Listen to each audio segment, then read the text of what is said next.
আল্লাহ রাব্বুল আলামিনের প্রশংসা আমরা করলাম, প্রশংসা করব। কোরআনে কারীম শুনতে এসেছি, সৌভাগ্যবান আমরা। কোরআন শুনতে এসেছি। এই কোরআন কি জামাত ইসলামের কোরআন? এই কোরআন কি বিএনপির? এই কোরআন কি তাবলীগ জামাতের? কোরআন কার? কোরআন হলেন সকলের। কোরআন কোনো দলের নয়। কোরআন কি কোনো দলের? কোরআন কোনো দলের নয়। কোরআনটা হলো সকলের। নবী করিম সাল্লাল্লাহু আলাইহি ওয়াসাল্লাম তিনি কি আমাদের একক নবী না সকলের নবী? সকলের নবী। কাবা ঘর শুধু কি জামাত ইসলামের কাবা না সব দলের কাবা একটা? এই জন্য বিশ্বকবি কবি সম্রাট আল্লামা ইকবাল রাহমাতুল্লাহ আলাইহি সুন্দর করে বললেন, হরমে পাক ভি আল্লাহ ভি কোরআন ভি, হরমে পাক ভি আল্লাহ ভি কোরআন ভি, কুসবুরি বাথি জোতে জু মুসলমান ভি। হে মুসলমান সকলে তো বলো আল্লাহ আমাদের একটা, কোরআন আমাদের একটা, নবী আমাদের একটা। আল্লাহ যদি এক হয়, কোরআন যদি এক হয়, ঘোষণা করো আমাদের দলও হবে একটা। সেই দলের নাম কি? সেই দলের নাম কি? ইসলাম। ইসলাম আছে যেখানে আমরা আছি।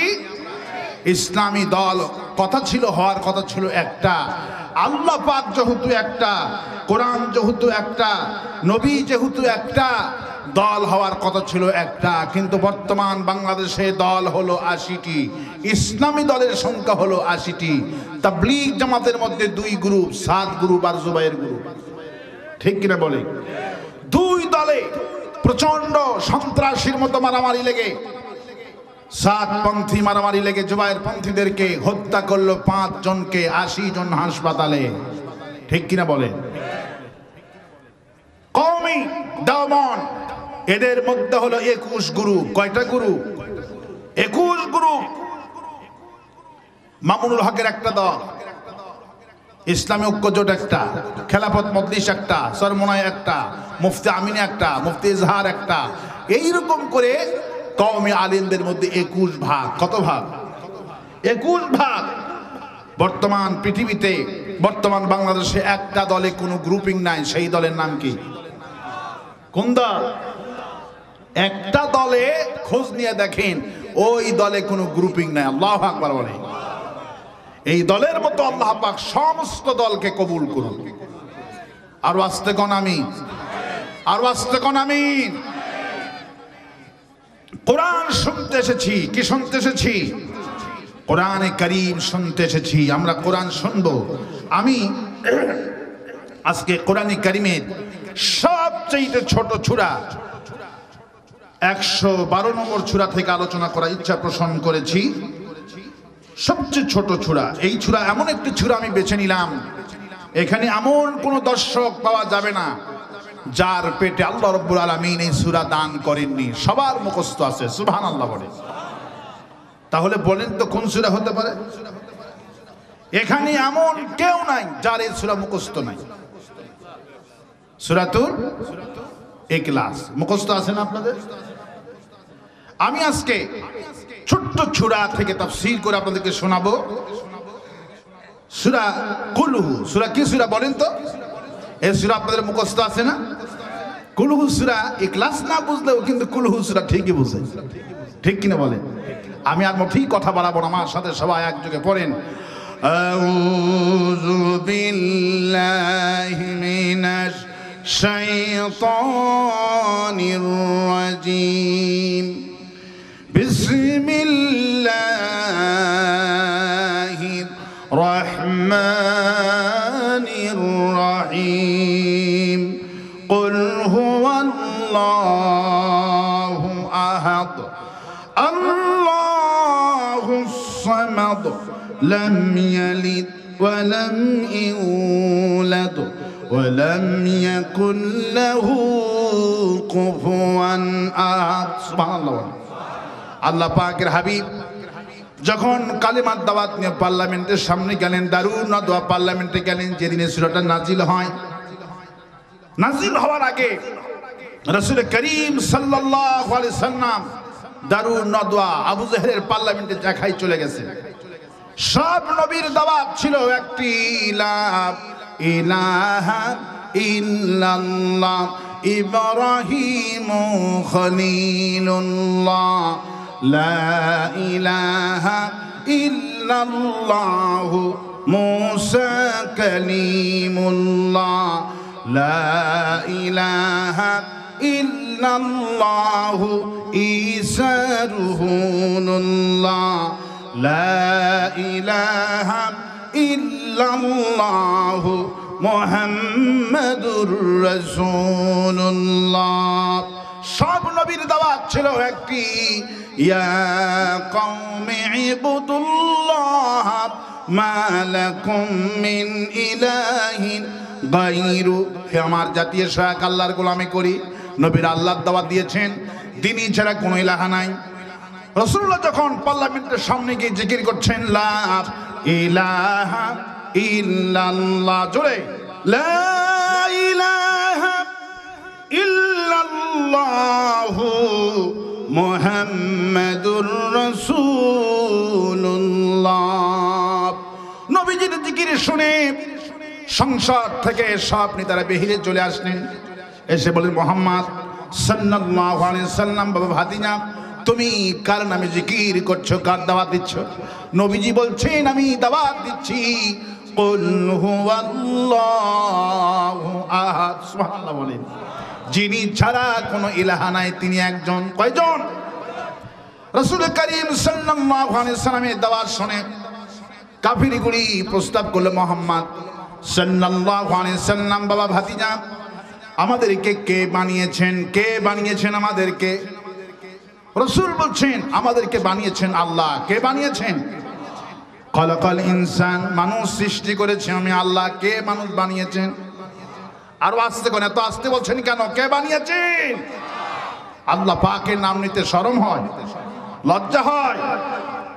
কত নেতার নাম আমরা নিচ্ছি, স্লোগান দিচ্ছি, আমার নেতার চরিত্র ফুলের মতো পবিত্র, নামাজ নাই 1 ওয়াক্ত, গাঞ্জা খায় 5 ওয়াক্ত, ঠিক কিনা বলে? এই সব স্লোগান আমরা দিচ্ছি না? এই সব স্লোগান এখানে দেয় না, অন্য জায়গায় দেয়। এখানে লোকেরা ভালো, ঠিক কিনা বলে? আমার ভাইয়েরা, রাসূল করিম সাল্লাল্লাহু আলাইহি সাল্লামের যখন এই কথা যখন কাফেরগুলি শুনলেন, শোনার পর কাফেররা প্রস্তাব করলো, মুহাম্মদ বুঝলাম তোমার আল্লাহ আমাদেরকে সৃষ্টি করেছে, কিন্তু প্রশ্ন হলো একটা, আমাদেরকে আল্লাহ সৃষ্টি করলেন, কিন্তু আল্লাহকে কে বানিয়েছে? আল্লাহকে কে বানিয়েছেন? আল্লাহ রাব্বুল আলামিন কে?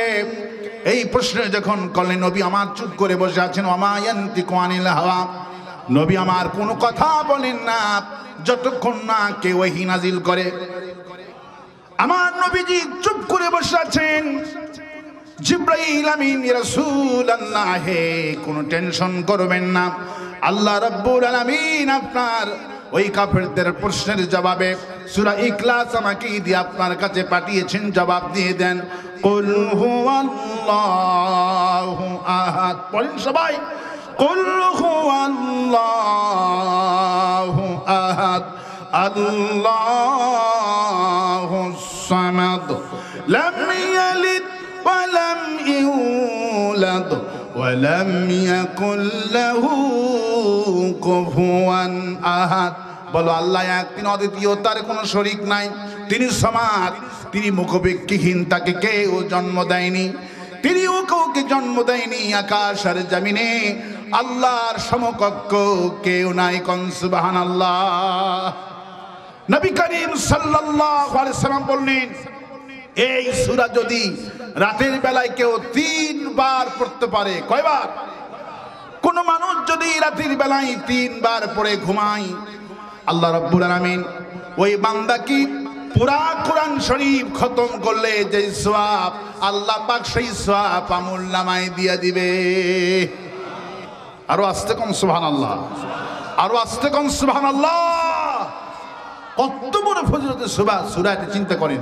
আবু হুরায়রা রাদিয়াল্লাহু তাআলা আনহু জিহাদের ময়দান থেকে বিশ্ব নবীর সাথে জিহাদ করে বাড়িতে রওনা হয়েছেন। হঠাৎ করে একটা দরজা দিয়ে আওয়াজ আসতেছে, কুল হুয়াল্লাহু। নবী করিম সাল্লাল্লাহু আলাইহি সাল্লাম শোনা মাত্রই বলল, আবু হুরায়রা রে, লোকটার জন্য অবধারিত হয়ে গেছে। আবু হুরায়রা কেঁদে কেঁদে বলল, রাসূলুল্লাহ হে, কি অবধারিত হয়ে গেছে? নবীজি বললেন, লোকটা যখন বলেছেন, সাক্ষী দিয়েছেন কুল হুয়াল্লাহু আহাদ, যখনই বলেছে আল্লাহ তুমি এক, যখনই আমি সাক্ষ্য, কোনো বান্দা সাক্ষ্য দেয় আল্লাহ তুমি এক, আল্লাহ বলে ওই বান্দার জন্য জান্নাতে একটা ঘর বানাই। আরো আসছে আল্লাহু আকবার। আল্লাহ বলছেন আমার নাম আল্লাহ। আল্লাহর নাম কি? আমার নাম আল্লাহ। আমাকে ডাক, আমাকে ডাক, আমাকে ডাকলি তোকে বড় বানায়া দিব। খালাকালাকুম মা ফিল আরদি জামিয়া, যা বানিয়েছি সব তোমাদের গোলাম, শুধু তুমি আমার গোলামি করো, মৃত্যুর পরে তোমাকে চিরস্থায়ী করে দেব। সুবহানাল্লাহ। আমরা আল্লাহর গোলামি করব, কোন সরকারের গোলামি করব না, কোন মন্ত্রী গোলামি করব না। গোলামি করব কার? কার গোলামি করব? আল্লাহ পাক বলছেন আমার গোলামি কর, আমার গোলামি করলে আমি তোকে চিরস্থায়ী বানায়া দিব। যারা আল্লাহকে ডেকেছেন তাদের কোনো লস আছে নাকি? আল্লাহকে ডেকেছেন বিলাল, আল্লাহকে ডেকেছেন খাব্বাব। আল্লাহর জন্য যে ব্যক্তি মার খেতে পারে, আল্লাহ পাক বলছেন বিলাল আমার জন্য মার খেলো। হুজুর বিরাজ থেকে ফিরে এসে বিলালের কপালে একটা চুমো খেয়ে নবীজি বিলালকে বলে, বিলাল তুমি কি আমল করো আমারে শোনাও। বিলাল বলে, রাসূলুল্লাহ আমি কোনো আমল করি না, আমার রবকে আমি এত ভালোবাসি, কোরআনকে আমি ভালোবাসি, আর আপনাকে আমি ভালোবাসি। হুজুর বলল, বিলাল তুমি তোমার রবকে ভালোবাসার কারণে, বিলাল বলল কোরআন আমার সংবিধান, আল্লাহ আমার রব, আপনি আমার নেতা, এর বাইরে আমি কিছু মানি না, আমার রবের জন্যই জীবন দিতে আমি রাজি আছি। আল্লাহ পাক বলছেন আমার বিলাল যখন আমার জন্য মার খেয়েছে, বিলালকে যখন মক্কার উমাইয়ারা এত মার মারলো, বিলাল বলল আমাকে মারতে মারতে আমার জীবন বের করে দাও, আমি ছাড়ব না। কুল হুয়াল্লাহু আহাদ, বলেন সবাই কুল হুয়াল্লাহু আহাদ।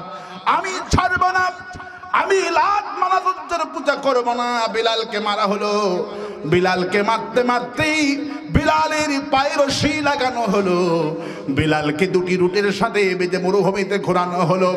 বিলালের নির্যাতন দেখে আবু বকর রাদিয়াল্লাহু তাআলা আনহু কেঁদে কেঁদে বললেন, এই রক্তগুলি কোনো জানোয়ারের নাকি, কোনো প্রাণের নাকি?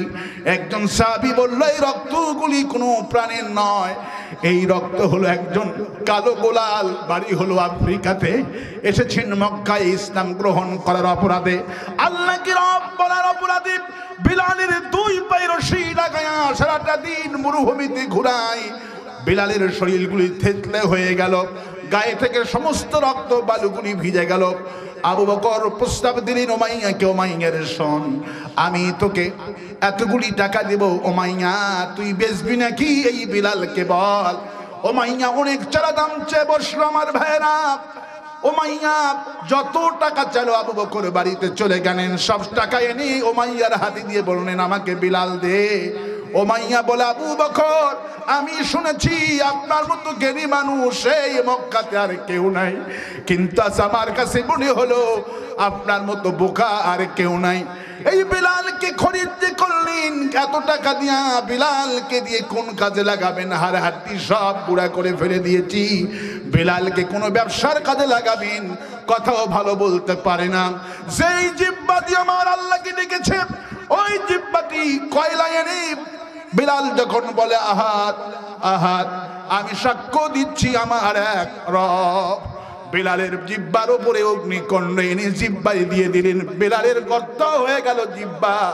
বিলাল পরবর্তীতে তোতলা হয়ে গেল, কথা ঠিক মতো বলতে পারেন না, কিন্তু আল্লাহ পাক হাবিবকে বলেন, হাবিব সেই বিলাল আমাকে সাক্ষ্য দিল আহাদ, আল্লাহ আমি সাক্ষ্য দিচ্ছি আমার জীবন যাবে মক্কার কাফেরেরা উমাইয়ারে মারতে মারতে আমাকে জীবন বের করে ফেলে দে, আমার এই জিহ্বা আমার এই অন্তর সাক্ষ্য দিবে আল্লাহ ছাড়া কাউকে মানি না। বিশ্বকবি কবি সম্রাট আল্লামা ইকবাল বলছেন, বাতিল সে দবনে ওয়ালে আয়া সে মা নেহি হাম, বাতিল সে দবনে ওয়ালে আয়া সে মা নেহি হাম, সোবার কর চুকা হে তু ইন্তহা হামারা। এই আকাশ সাক্ষী, জমিন সাক্ষী, মুসলমানেরা নির্যাতিত হয়েছে, ফাঁসির মঞ্চে গিয়েছে, আল্লাহ ছাড়া কারু কাছে মাথা নত করেনি। আমরা বিলাল দেখিনি, বিলালকে খরিদ করে নিল আবু বকর। হুজুর যখন বিলাল যখন আজান দিল, হুজুর আবু বকরকে ডেকে বলে, আবু বকর আপনি জানেন নাকি এই বিলালকে খরিদ করার কারণে বিলাল যখন আজান দেবে অর্ধেক সওয়াব আল্লাহ আপনার আমুলনামায় দিয়ে দিবে। পরবর্তীতে আল্লাহ জানিয়ে দিলেন শুধু বিলালের কণ্ঠের আজান বাজবে না, কিয়ামত পর্যন্ত পৃথিবীতে যখন যত আজান হবে, যেহেতু প্রথম মুয়াজ্জিন হলো বিলাল রাদিয়াল্লাহু আনহু, এই বিলাল যখন তামাম পৃথিবীতে আজান পড়বে অর্ধেক সওয়াব আল্লাহ আবু বকরের আমুলনামায় দিয়ে দিবে, কারণ উনি বিলালকে না কিনলে আজানটা হতো না। আল্লাহু আকবার। উমাইয়া বলল, বিলাল যা তোকে নাজাত করে দিলাম, তোকে কিন্তু কোনো কাজ করতে পারবে না তোর মনিব। আবু বকর বলল, উমাইয়া রে, মুমিন দেখে আখিরাত, কাফের দেখে দুনিয়া, তুই এই বিলালকে চিনলি না, এই বিলালকে আমি ব্যবসার কাজে লাগাবো না, বিলালের কষ্ট আমার কাছে এতটা মনে হয়েছে, বিলালকে খরিদ করলে আমার এই টাকা পয়সা থেকে কি লাভ হবে?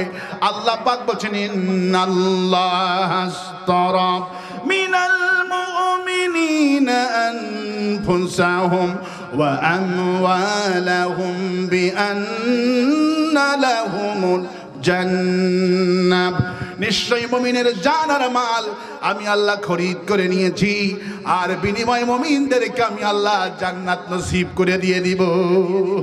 বান্দা তোমার যে জান আছে এই জানটা আমাকে দাও, আমি তোমাকে মাল দিয়েছি বান্দারে, এই মাল তোর না, তোর জান আমার না, তোর জান আমাকে দিবি, মাল আমাকে দিবি, বিনিময় আমি তোকে জান্নাত দিয়ে দিব। মাল দিতে হবে কাকে? জান দিতে হবে কাকে? কুল হু আল্লাহু। আমার ভাইরা, ভয় পাওয়ার কোনো কারণ নাই। আল্লাহ রাব্বুল আলামিন বলছেন, মুমিন বান্দা যখন বিপদে পড়েছে, মুমিনগুলি আমাকে ডেকেছে, আমরা বিপদে পড়েছিলাম 16টা বছর কাকে ডাক মেরেছি? লা ইলাহা ইল্লা আনতা সুবহানাকা ইন্নী কুনতু মিনাজ জালিমিন। ইউনূস আলাইহিস সালামের দোয়া। কার দোয়া?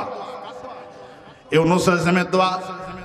হাসিনা বলতেছে, আমি এমন বিপদে পড়ে গেছি, বিপদের সময় মানুষেরা দোয়া ইউনূস পড়ে, কিন্তু দে ক্ষমতায় ও আমার দুশমন, নাম ইউনূস। নাম কি? নাম হলো ইউনূস। আমাদের উপদেষ্টার নাম কি আপনারা জানেন না? আল্লাহ বলছে, হাসিনা 16 কোটি মানুষ 16 বছর ধরে বিপদে পড়ে আমাকে ডাক মেরেছে, আমি ডাক শুনেছি, আমি আল্লাহ। অকাল রব্বুকুম উদুনি আস্তাজিব লাকুম, আমাকে ডাক, আমি ডাকির সাড়া দিয়া দিব। আল্লাহ বলছেন, বান্দা যখন আমারে ডাকে, আমি কারু কারু দোয়া একটু পরে শুনি, কারু কারু দোয়ার সঙ্গে সঙ্গে শুনে। বুখারী শরীফে এসেছেন, যখন কোনো কাফের যখন কোনো কিছু চায় সঙ্গে সঙ্গে আল্লাহ তাকে দান করে, আর মুমিন বান্দা যখন চায় একটু দেরি করে দেয়। হুজুর কি সাহাবীরা জিজ্ঞেস করলেন, রাসূলুল্লাহ কিছুই বুঝতে পারলাম না, কাফের চাইলে তাড়াতাড়ি দেয়, কাফেরদের এত সম্পদ হলো, মুমিনদের তো কিছুই নাই, সাহাবীরা না খেয়ে থাকে। নামাজি ব্যক্তির এত অসুখ, তাহাজ্জুদ গুজারিরা তো অসুখ, এত পরীক্ষা আল্লাহ করে, কাফেরদের কোনো অসুখ হয় না। ওদের 100 তলা 200 তলা বাড়ি, বিমানের মালিক, কত সম্পদ ওদের। এর কারণ কি? তখন আল্লাহ পাক জানিয়ে দিলেন, হুজুর আপনার সাহাবীদেরই বলে দেন কাফেরদের বাড়ি গাড়ি এত কেন হলো? মুমিনদের বাড়ি নাই, গাড়ি নাই, নামাজির ইমাম সাহেবের কিছু নাই, হাফেজ সাহেবের কিছু নাই, ফকিরের মতো চলাফেরা করে। রাসূল বললেন কারণটা হলো, প্রত্যেকটা মানুষ যখন আল্লাহর কাছে মনে মনে চাক আর গোপনে চাক, প্রকাশ্যে চাক, জিবরাইল আমিনকে বললে আল্লাহ পাক বলেন অমুক বান্দা আমাকে চেয়েছে, ও যা যা চাইলো তাড়াতাড়ি করে দে। ওই বান্দারা ডাক আমার ভালো লাগে না। কাফের যখন চায় কোনো জিনিস, আল্লাহ জিবরাইল আমিনকে বলে 1 সেকেন্ড দেরি করিস না, ও যা যা চাইলো সব দিয়ে দে, কারণ ওরা ডাক আমার ভালো লাগে না, ও আমারে বিশ্বাস করে না, কিন্তু টাকা চাইছে আমার কাছে, ওরে দিয়ে দে, ও যেন আমার আর না ডাকতে পারে। আর যখন কোনো মুমিন বান্দা চায়, জিবরাইল আমিন বলে রব্বুল আলামিন আমি এই বান্দাকে কি দিব না দিব না? তখন আল্লাহ রাব্বুল আলামিন বলছেন না তুমি দিও না। মুমিনকে যদি টাকা দাও, নামাজি ব্যক্তিকে যদি তার অভাবটা পূর্ণ করে দাও, সে আমারে ভুলে যাবে। ও যখন আল্লাহ বলে ডাক দেয়, আমি ওর ডাকের জবাব 70 বার দিয়ে থাকি, কারণ ওই বান্দার ডাক আমার আল্লাহর কাছে খুবই ভালো লাগে। আল্লাহ পাক বলছেন মুমিন বান্দার ডাক আমি বেশি শুনতে চাই বলে, মুমিন বান্দার ডাকটা আমার কাছে ভালো লাগে বলে, মুমিন বান্দা যখন আমার কাছে কোনো জিনিস চায়, আমি মুমিন বান্দাকে একটু লেটে দান করি, আর যেগুলি দিব না এগুলি লিখে রেখে দিয়েছি, জান্নাতে দিয়ে দিব। আল্লাহু আকবার বলি আমার ভাইরা। এই জন্য আল্লাহ পাক বলছেন আমি রব, আমার নাম আল্লাহ, আমার নাম ভগবান নয়, আমার নাম ঈশ্বর নয়, আমার নাম গড নয়, আমার নাম আল্লাহ। আল্লাহু লা ইলাহা ইল্লা হুয়াল হাইয়ুল কাইয়্যুম। আমি এমন আল্লাহ, আমি এমন চিরঞ্জীব, আমি এমন চিরস্থায়ী ক্ষমতা। চাঁদ সূর্য বানিয়েছি দেখো, কোনোদিন পুরান হয় নাকি? আমার সৃষ্টিগুলি কোনোদিন পুরান হয় না।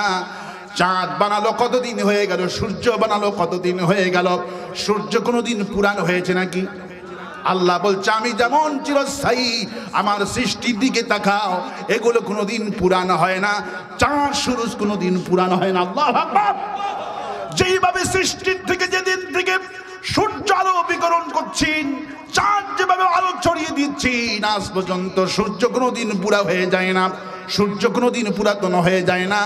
আল্লাহ পাক বলছেন আমার সৃষ্টি জগৎ নিয়ে চিন্তা ভাবনা করো, তাহলে আমাকেই তোমরা দেখতে পারবা। চাঁদ সূরজ যেমন কোনোদিন পুরাতন হয় না আমার সৃষ্টি, তাহলে কিভাবে ভাবো আমি আল্লাহ পুরান হয়ে গেছি?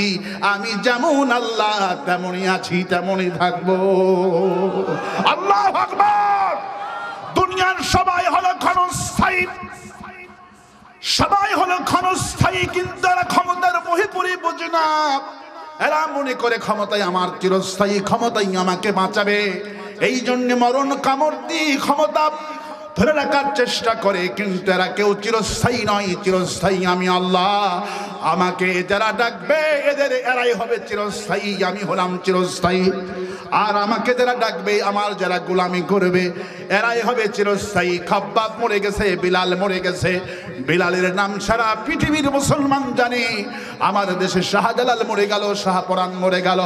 আল্লাহর জন্য যারা জীবন দিয়েছে, আল্লাহর জন্য যারা জান ব্যয় করেছে, মাল ব্যয় করেছে, আল্লাহর জন্য যারা হয়ে গেছে, আল্লাহ পাক বলছেন খালাকালাকুম মা ফিল আরদি জামিয়া, যা বানালাম সব তোমাদেরই গোলাম, শুধু তুমি আমার গোলামি করো। মৃত্যুর পরে তোমার নাম চিরস্থায়ী বানায়া দিব। আমার গোলামি করে বানা, নাফরমানি করে বাপ। ওই শেখ মুজিবুরের মতো হাজার হাজার কোটি টাকা দিয়া জাতির পিতা বানালো, জাতি জনগণকে বুঝালো শেখ মুজিব হলো জাতির পিতা, কিন্তু জনগণ শেখ মুজিবকে জাতির পিতা মানল না। ঠিক কিনা বলেন? জোর করে জাতির পিতা বানানো যায় না। আর আসতে কোন ঠিক? হাজার হাজার কোটি টাকা খরচ করে শেখ মুজিবের নামে 16টা বছর ধরে হাসিনা চেতনার ওষুধ খাওয়াছিল, মুক্তিযুদ্ধের চেতনা। কিসের চেতনা? মুক্তিযুদ্ধের চেতনা। কিন্তু 2024 সালে জনগণ সব চেতনার ওষুধ রাস্তায় বমি করে ফেলাই দিছে। আরো আস্তে কোন ঠিক, আরো আস্তে কোন ঠিক। আল্লাহ পাক বলছেন যারা আমাকে ডাকে তারাই হলো চিরস্থায়ী, আর আমার আইন বাদ দিয়া ওরা যখন চিরস্থায়ী হওয়ার চিন্তা ভাবনা করে এরা কিছুতেই বাঁচবে না, এরা কিছুতেই রক্ষা পাবে না। কারণ 18 কোটি মানুষ আমাকে ডেকেছে, আমি 18 কোটি মানুষের ডাক আর সাজিম থেকে শুনেছি। ওদের জুলুম নির্যাতন আরো এতটাই বেড়ে গেছে। আমরা বিলাল দেখিনি, বিলাল উত্তরসূরি, ওই যে রংপুরের কৃতি সন্তান, নাম হলো আবু সাইদ। আমরা বিলালকে দেখিনি, বিলাল রাদিয়াল্লাহু আনহুর উত্তরসূরি আবু সাইদকে দেখলাম কিভাবে বুকটা পেতে দিল, 3টা গুলি বুকে ধারণ করলো, রাষ্ট্রের কাছে মাথা নত করেন। আমার ভাইয়েরা, আমরা ফিরাউন দেখিনি, নমরুদ দেখিনি, দেখেছি হাসিনাকে। আরো আস্তে কোন ঠিক। আমরা সাহাবী দেখিনি, সাহাবীদের গন্ধ শুনিনি, সাহাবী রূপ আমরা দেখেছি শহীদ আল্লামা সাইদ রহমাতুল্লাহ আলাইহিকে। আল্লাহর কত বড় ওলি ছিলেন তিনি, মৌতুল আলম, মৌতুল আলিম। একটা খাঁটি আলিম যখন মরে যায় গোটা জাতির তখন মৃত্যু হয়ে যায়। মৌতুল আলম, মৌতুল আলিম, রাসূলুল্লাহ বললেন বুখারী শরীফে, একটা খাঁটি আলিম যখন মরে যায় গোটা দেশের মানুষের মৃত্যু হয়ে যায়। প্রতিটা দিন তাফসীর মাহফিল যাই, লোকেরা শুধু কান্দে আর বলে হুজুর কত ভাইরাল বক্তার আওয়াজ শুনতে গেলাম, আগাও পাইলাম না, গোড়াও পাইলাম না, কিছুই ভালো লাগে না। নাম ডাক শুনে মাহফিলে যায়, কিছু পাই না হুজুর। অবশেষে রাতের বেলায় কোরআনী পাখির কণ্ঠে তাফসীর শুনে শুনে ঘুমায়। সব পাখিরা জেল থেকে মুক্তি পেল, আসল পাখিটাকে আমরা হারাইছি। আমার ভাইরা, আমাদের কোনো লাশ নাই, আমাদের কোনো খায় নাই। আল্লামা সাইদি, ইন্নাল্লাহা ইয়ারফাউ বিহাদাল কিতাব قال رسول الله صلى الله عليه وسلم إن الله يرفع بهذا الكتاب। রাসূলুল্লাহ বললেন একটা মানুষের যে সুনাম হয়, একটা মানুষের যে পতন হয়, একটা মানুষ যে দেশ থেকে পালায়, এর মূল কারণ হলো কোরআন। আর একটা মানুষের যে সুনাম হয়, ভালোবাসা হয়, এর মূল কারণ হলো কোরআনে কারীম। সাইদি হুজুরকে অনেকে চোখে দেখেনি, শুধু ওয়াজ নসিহত শোনার কারণে এত ভক্ত হয়ে গেছে। হুজুর যেদিন মারা গেলেন বাংলাদেশে 5 জন মানুষ পাগল হয়ে আছে। সাইদি সাহেবের ছেলেগুলি তাদের বাড়িতে গেলেন, সান্ত্বনা দিচ্ছেন ছেলেদেরকে, তোমার আব্বা ভালো হবে। দুনিয়ার ডাক্তার বলছেন কোনো রোগ নাই। সাইদি হুজুরকে এতটাই ভালোবেসেছে এই 5 জন ব্যক্তি, তাদের বাপ মরে গেল, মা মরে গেল, পাগল হয়নি, এত কান্দিনি। কিন্তু আল্লামা সাইদির মৃত্যুর খবর শুনে মাথার মধ্যে এমন জোরে ধাক্কা লেগেছে, লোকটা চিরতরে পাগল হয়ে গেল। সেদিন চুয়াডাঙ্গাতে আমি গেলাম, যে দেখি তার ছেলেরা বলল হুজুর আমার আব্বা সাইদি হুজুরকে এতটা ভালোবাসতো, আজকে আমার আব্বার কোনো হুঁশ নাই, খায় না, পড়েও না, পাগল হয়ে গেছে। আমি তখন তাদেরকে শোনালাম, কানা রাসূলুল্লাহি সাল্লাল্লাহু আলাইহি ওয়াসাল্লাম ইন্নাল্লাহা ইয়ারফাউ বিহাদাল কিতাব। একটা দলের যে পতন হয় মূল কারণ হলো কোরআন, আর একটা মানুষকে যে মানুষ ভালোবাসে এর মূল কারণ হলো কোরআন। কোরআনের পাখি যদি কোরআন থেকে তাফসীর না করত, এত ভালোবাসা জন্মিত না আমাদের কলিজায়। আমার ভাইরা, কোরআন শরীফ বেশি করে তেলাওয়াত করেন, আল্লাহকে রব বলে। আল্লাহ পাক বলছেন খালাকালাকুম মা ফিল আরদি জামিয়া, যা বানিয়েছি বান্দারে সব তোদের জন্য বানিয়েছি, শুধু আমার গোলামি কর, আমাকে ডাক। আমাকে কেউ ডেকে কোনোদিন ব্যথা দেয় নাই। যখন আল্লাহকে ডাকবেন সাথে সাথে আল্লাহ পাক বলেন, বুখারী শরীফ এসেছেন, অন্তরস্থল থেকে যদি কোনো বান্দা একবার ডাক মারে আল্লাহ, কোন আল্লাহ? আল্লাহ না, আল্লাহ। একবার যদি ডাক মারে আল্লাহ, আল্লাহ বলে 1 নয় 2 নয়, আমি ওই বান্দা কি 70 বার সাজিন থেকে ডাকে থাকি। বান্দারে কি চাস ক, আমি হাজির হয়ে আছি। আল্লাহকে যখনই ডাকবেন তখনই শুনবে। আল্লাহ পাক বলছেন ওয়ালাম ইয়াকুল লাহু কুফুয়ান আহাদ, আমার সমকক্ষ আকাশেও কেউ নাই, জমিনে কেউ নাই, আমার নাম আল্লাহ। যখনই ডাকবি সাথে সাথে জবাব দিয়ে দি। এই মাত্র মাহফিলে বসে বসে কোরআনে কারিমের তাফসীর শুনতেছেন, কিন্তু হৃদয়ের মধ্যে সন্তানের কথা মনে হতেছে, স্ত্রীর কথা মনে হতেছে, হারে আমার বিবিটা এখন ঘুমায় না, সরে চুরি করে নিয়ে যাবে। মাহফিলে এসেছি, দরজাটা খোলা না, বন্ধ করা। বিবি টেনশন করছে, বিবি কতবার স্মরণ করছে, হারে আমার স্বামীটা প্রচন্ড ঠান্ডার মধ্যে মাহফিলে গেল কোরআন শোনার জন্য। আল্লাহ আমার স্বামী কি তুমি ভালো বানায়া বাড়িতে পাঠাইয়া দিও। আমার স্বামী আমাকে অন্যায় ভাবে মারে, আমার স্বামী প্রতিদিন আমাকে অন্যায় ভাবে আঘাত করে। আল্লাহ হুজুর যেটা এসেছেন এমন কথা তুমি মুখ থেকে বের করে দিও। আমাদের মেয়েদের ব্যাপারে এমন ওয়াজ করবা যাতে করে আমার স্বামী আর কোনোদিন আমার গায়ে টাচ না করে।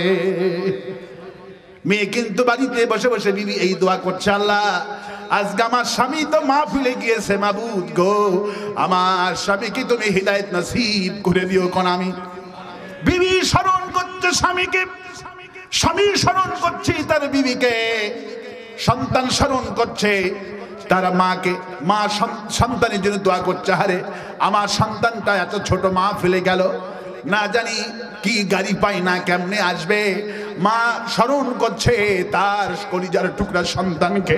সন্তান বসে বসে মায়ের কথা স্মরণ করছে, বাপের কথা স্মরণ করছে, স্বামী তার স্ত্রীর কথা স্মরণ করছে, কর্মী তার নেতার কথা স্মরণ করছে, নেতা তার কর্মীর কথা স্মরণ করছে। আল্লাহ পাক বলছেন ওয়ালাম ইয়াকুল লাহু কুফুয়ান আহাদ। আল্লাহু আকবার।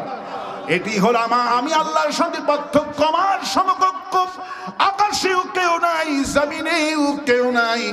মা সন্তানকে ডাকলে স্মরণ করলে সন্তান জানে না, সন্তান মাকে ডাকলে মা জানে না, স্ত্রী তার স্বামীকে ডাকলে স্বামী বোঝে না, স্বামী স্ত্রীর কথা অন্তরে স্মরণ করলে তার স্ত্রী শোনে না, নেতা কর্মীকে ডাকলে কর্মী বোঝে না, কর্মী নেতাকে ডাকলে নেতা বোঝে না, কেউ কাউকে ডাকলে কেউ বোঝে না, কেউ কারু ফরিয়াদটা শোনে না, কেউ জানিও না। কিন্তু আল্লাহ পাক বলছেন আমি এমন আল্লাহ, আমাকে যখনই ডাকবি অন্তরের সাথে সাথে আমি তোর অন্তরের খবর টের পাই। আল্লাহু আকবার বলে, যা দেখো আর যা দেখো না,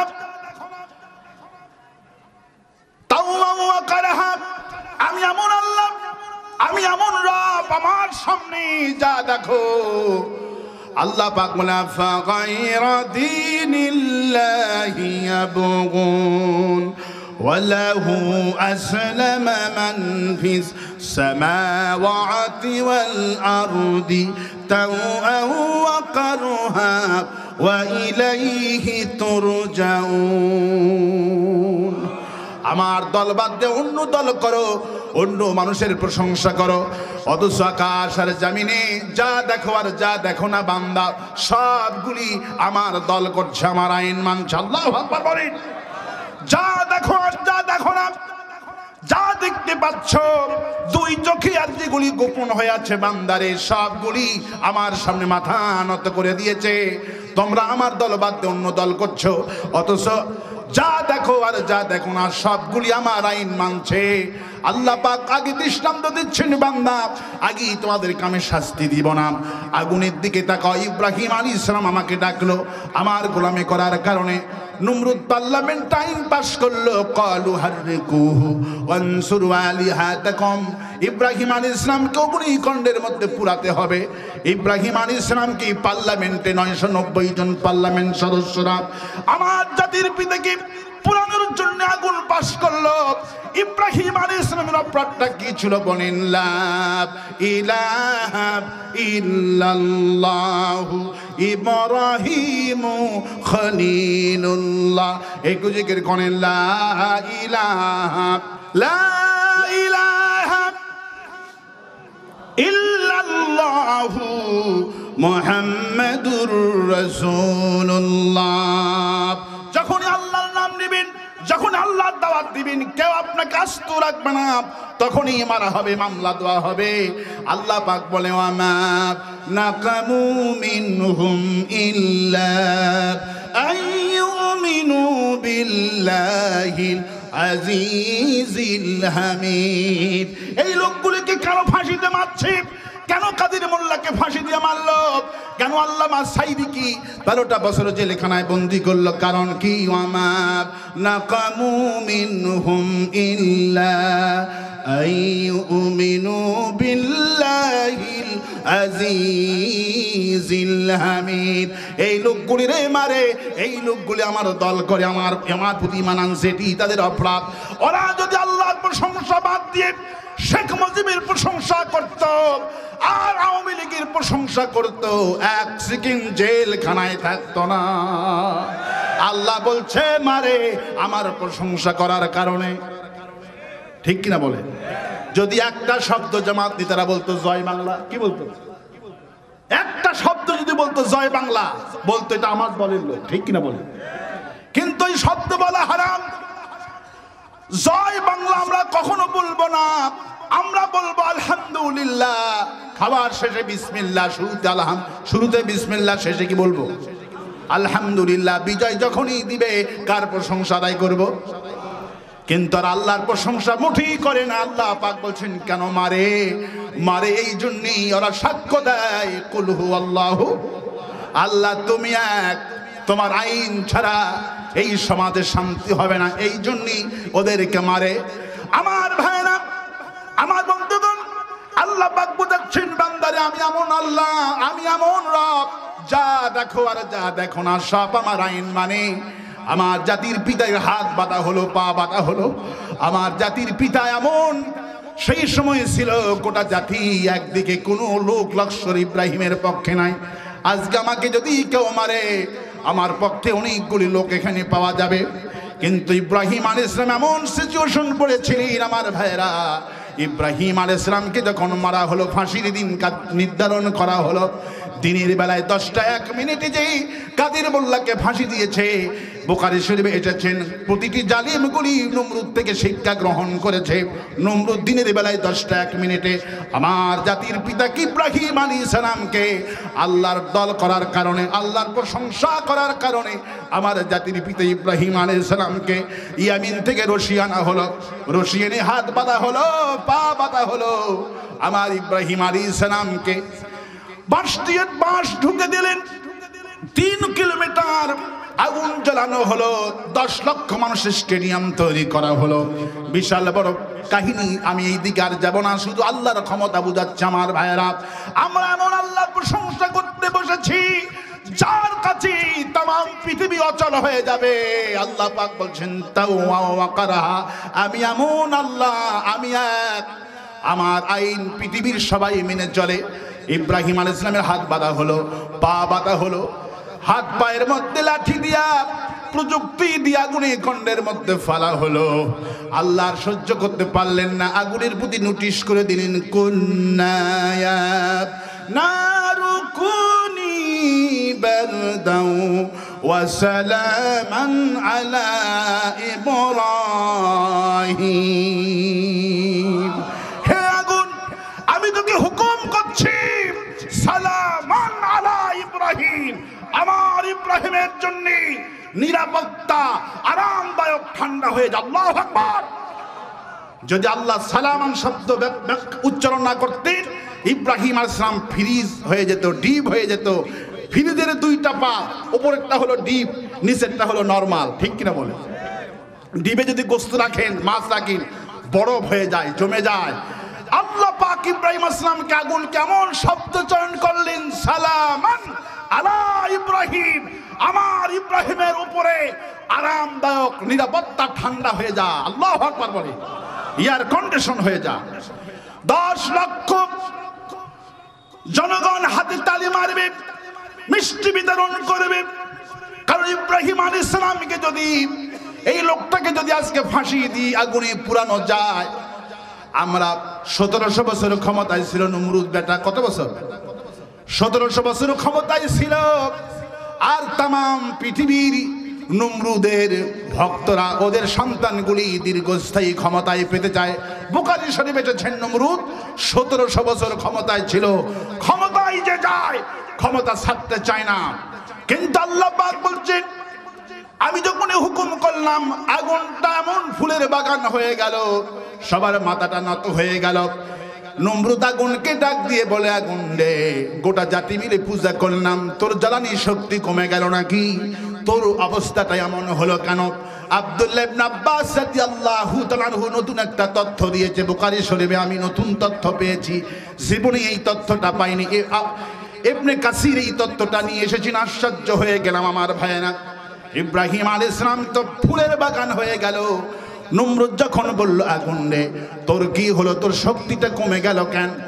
আল্লাহ পাক যখন বলছি আগুন রে তোর গোপন একটা শক্তি আছে যা মানুষ দেখতে পারে না। আমার জাতির পিতার হাত বেঁধেছে, পা বেঁধেছে, খুবই কষ্ট পেতেছি তোর গোপন শক্তি দিয়া। নমরুদ বাহিনীর সামনে তোর আগুন রে তোর গোপন শক্তি দিয়া আমার ইব্রাহিমের হাতের বাঁধন পুড়ে দে, পায়ের বাঁধন পুড়ে দে, এক গাছা পশম পোড়াইতে পারবি না।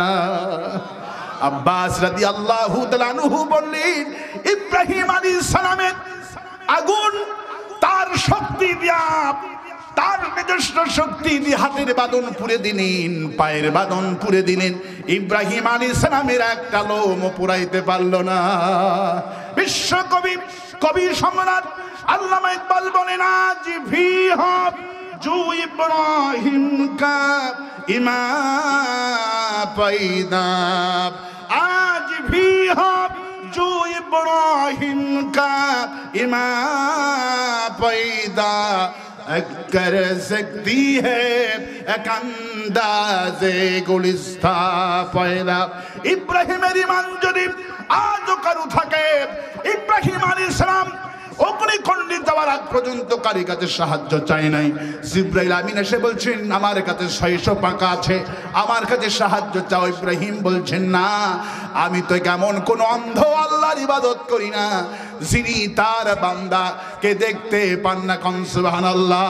আমার আল্লাহ এমন 7 আকাশ থেকে সব কিছু দেখে আর শোনে। আল্লাহু আকবার বলে কি আল্লাহ পেয়েছি। খাওলা রাদিয়াল্লাহু তাআলা আনহু একজন মহিলা সাহাবী সকাল বেলায় বিশ্বনবী সাল্লাল্লাহু আলাইহি ওয়াসাল্লামের কাছে এসে কাঁদতেছে। মহিলা সাহাবী নাম হলো খাওলা রাদিয়াল্লাহু তাআলা আনহা। রাসূল করিম সাল্লাল্লাহু আলাইহি ওয়াসাল্লাম খাওলাকে বলছেন খাওলা তুমি কাঁদতেছো কেন, তোমার কি হয়েছে? খাওলা বলে ইয়া রাসূলুল্লাহ আমার স্বামী আমাকে তালাক দিয়েছে। কি দিয়েছে? আমার স্বামী আমাকে তালাক দিয়েছে। হুজুর বলল তালাকটা কিভাবে দিল বলো, তালাক তোমাকে কিভাবে দিল? সেই যুগের প্রচলন ছিল, সেই যুগের প্রচলন ছিল কোন মানুষ যদি তার স্ত্রীকে বলতো তুমি আমার মায়ের মতো। কিসের মতো? মায়ের মতো। এই কথা বলার সঙ্গে সঙ্গে তালাক হয়ে যেত। তার স্ত্রীকে খাওলার স্বামী তার স্ত্রীকে বলেছে যে তুমি আমার মায়ের মতো। এই কথা বলার সঙ্গে সঙ্গে খাওলা মনে মনে ভেবেছেন আমি তো তালাক হয়ে গেছি, আমি আর স্বামীর কাছে থাকতে পারবো না, বিশ্বনবীর কাছে যাই দেখি আমার জন্য কি রেজাল্ট হয়, কি মীমাংসা হয়। খাওলা বললেন আমি রাসূলের কাছে চলে গেলাম কাঁদতে কাঁদতে। মা আয়েশা বললেন আমি তাকায় দেখি আমার ঘরের একটা কোণায় খাওলা রাদিয়াল্লাহু তাআলা আনহা মহিলা সাহাবী বিশ্বনবীর কানে কানে গোপনে গোপনে ফিসফিস করে আস্তে আস্তে করে গুনগুন করে বলছে তার স্বামীর ব্যাপারে। খাওলা এতটা আস্তে বলছি নাকি ঘরের মধ্যে আমি আছি, আমার কানে একটা শব্দ আমার কানে আসলো না, আমি একটা শব্দ শুনতে পারলাম না। অথচ আল্লাহ রাব্বুল আলামিন 7 আকাশের উপর থেকে সব কথা শ্রবণ করেছে। খাওলা যখন রাসূলের কাছে তার স্বামীর ব্যাপারে নালিশ করলো, আল্লাহ পাক সঙ্গে সঙ্গে জিবরাইলকে পাঠিয়ে দিলেন, যাও হুজুরের কানে কানে বলো কদ সামিআল্লাহু কাওলাল্লাতী তুজাদিলুকা ফী জাওজিহা ওয়া তাশতাকি ইলাল্লাহ। আমি এমন আল্লাহ খাওলা ওই মেয়ে লোকটির কাছে গুনগুন করে ওই মেয়ে লোকটি রাসূলের কাছে যায়, রাসূলুল্লাহ আপনার কাছে গুনগুন করে বলল আমি আল্লাহর সাত আকাশ থেকে সবকিছু শ্রবণ করেছি, এখন খাওলারের ব্যাপারে আমি আল্লাহ সমাধান দিচ্ছি। আল্লাহু আকবার বলে সঙ্গে সঙ্গে মা আয়েশা রাদিয়াল্লাহু তাআলা আনহা সিজদায় পড়ে গেলেন। হুজুর বলে, আয়েশা রে তুমি সিজদায় পড়ে গেলে কেন? আয়েশা বলে, রাসূলুল্লাহ, আল্লাহ পাক কত মহান, আমার ঘরের ভিতরে আমি ওই খাওলার কথা শুনতেই পারলাম না। অথচ আল্লাহ বলছেন, কাদ সামি আল্লাহু কাওলাল্লাতী তুজাদিলুকা ফি জাওজিহা। হে নবী, ওই স্ত্রী, ওই খাওলা তার স্বামীর ব্যাপারে, লোকটি তার স্বামীর ব্যাপারে যা যা বলেছে আমি সাত আকাশ থেকে সব কিছু শুনতে পেয়েছি। সঙ্গে সঙ্গে মা আয়েশা সিজদা দিয়ে বলে, দুনিয়াবাসী রে, একই ঘরের মধ্যে আমি আমার স্বামীর কাছে, মুহাম্মদ সাল্লাল্লাহু আলাইহি ওয়াসাল্লামের কাছে কথা বলতেছিলেন, আমি শুনতে পাই নাই, অথচ আমার আল্লাহ সাত আকাশ থেকে সব কিছু শুনতে পেয়েছে। এই জন্যই তো আমরা বলি সামি আল্লাহু লিমান। আমি যা বান্দা যা প্রশংসা করে আল্লাহ পাক তা শুনতে পাচ্ছেন। আল্লাহু আকবার বলে। আমার ভাইরা, ইব্রাহিম আলাইহিস সালাম কিনছিলেন জিবরাইলের কাছে, আমি সাহায্য চাবো কেন? আমি তো কেন অন্ধ আল্লাহর গোলামি করি না? যিনি আমার দুঃখ দেখতেছে না, নমরুদের নির্যাতন দেখতেছে না, আল্লাহ কি তার কাছে সাহায্য চাইনি? সাহায্য করেছেন কে? আল্লাহ পাক বলেন, যারা আমার কাছে সাহায্য চাবে আমি তাদেরকে সাহায্য করব। যখন হাসিনা যখন পালালো, মোদির কাছে ফোন লাগালো, মোদি তুমি আমারে বাঁচাও। আল্লাহ বলছেন, 18 কোটি মানুষ আমাকে ডেকেছে, আর হাসিনা আমাকে বাদ দিয়া ডেকেছে ভারত আর মোদিকে, এই জন্যই পালাইতে হয়েছে। যদি আমাকে ডাকতো, যদি আমাকে ডাকতো, তওবা যদি করতো, আল্লাহ যা করেছি আমাকে বাঁচাও, আল্লাহ বলছেন যদি খাঁটি তওবা কেউ করে মহাবিপদ থেকে আমি তারে বাঁচাবো। কিন্তু আওয়ামী লীগ হাসিনা ডেকেছে ভারতকে, আর আমরা ডেকেছি 16 বছর কাকে? কাকে ডেকেছি? আল্লাহ বলছেন, জনগণ যখন আমাকে ডেকেছে, এরা ঘোষণা করেছে কুল হু আল্লাহু, আল্লাহ তুমি এক। আমরা শেখ মুজিবের মূর্তি, মাদ্রাসার প্রিন্সিপাল গুলি জবাব দিতে পারবে না, এই টিচার গুলি চাকরি করেছে আল্লাহর কাছে জবাব দিতে পারবে না। টাকার জন্য শেখ মুজিবের ছবি আর হাসিনার ছবি মাথার উপর নিয়ে কোরআন হাদিস পড়িয়েছে, আল্লাহ যদি খাঁটি না মাফ করে এই হুজুরদের কোনো আখ্যা হবে না, ঠিক কিনা? এমনকি যত মডেল মসজিদ বানিয়েছে, মসজিদের মধ্যে ছবি শেখ মুজিবের ছবি, গোটা জাতিকে শেখ মুজিবের পূজা তৈরি করেছিল। আর যদি কয়েকদিন ক্ষমতা থাকতো, গোটা জাতি শেখ মুজিবের উম্মত বানিয়ে ছাড়তো। ওরা পূজা করেছে শেখ মুজিবের, কার পূজা করেছে? কিন্তু আমার দেশের সেনাবাহিনী প্রধানকে ধন্যবাদ দিচ্ছি, তিনি আল্লাহর উপরে অবিচল ছিলেন। 5000 কোটি টাকা হাসিনা সেনাবাহিনীর প্রধানকে ওই দিনেই দিতে চেয়েছিলেন, আপনাকে 5000 কোটি টাকা দিব, গুলি চালান। 5000 কোটি টাকা লাথি মেরে সেনাবাহিনীর প্রধান বলেছে, টাকা আমার কাছেই বড় না, এই জাতি আমার কাছে বড়।